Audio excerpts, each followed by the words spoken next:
Hi guys, my name is Jessie Joe, and hopefully this is working.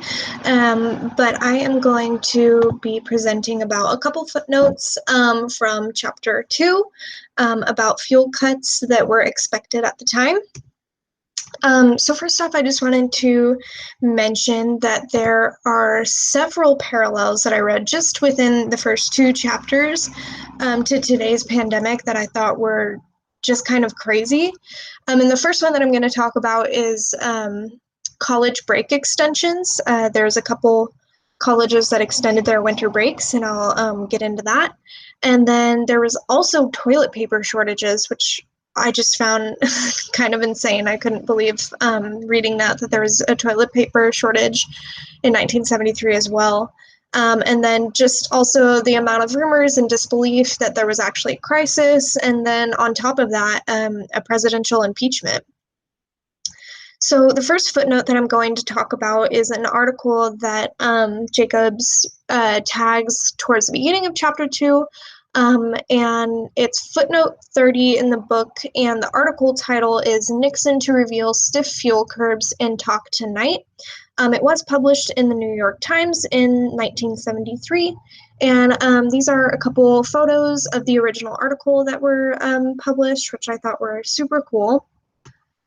And the highlights of the article basically are well, for one, Nixon flew away from his camping trip to give this speech about energy conservation, and then he flew back to his camping trip after. So good conservation on him there. That's sarcasm, by the way. But essentially, this fuel cuts conservation speech was about reducing speed limits for people driving.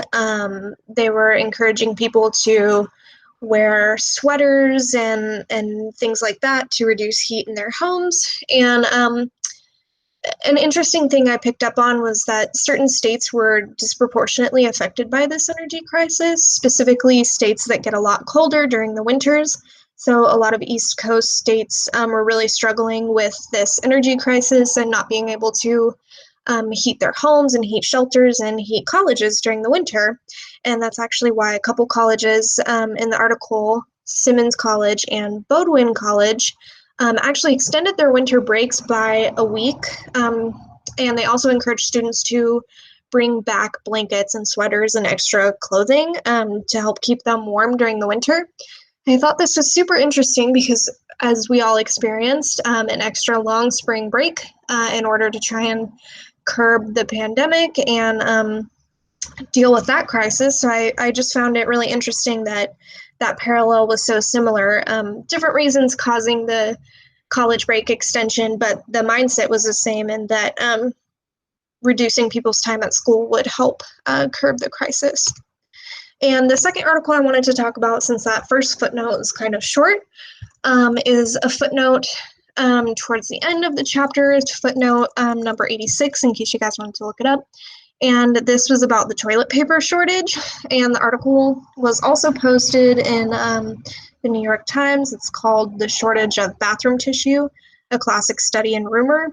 And this is also another original image of the article that was posted in the New York Times. And the highlights of this were essentially there was rumors that there was actual toilet paper shortages in Japan. So this spread to the US, and Congressman Freilich made a statement that there could be a potential for a shortage of toilet paper, and they bought a lot of troops and military officials extra toilet paper just in case there was a shortage. Well, obviously word got out as he made a public speech about this, and some people started to react to this, but then Johnny Carson on his TV show made kind of a comedic statement about a potential toilet paper shortage, and this freaked a lot of people out. So they started buying a lot of toilet paper, and one woman was quoted in there as spending over $20 on toilet paper. Other store owners were quoted as saying they ordered 3 extra shipments than normal. So pretty much the same as today.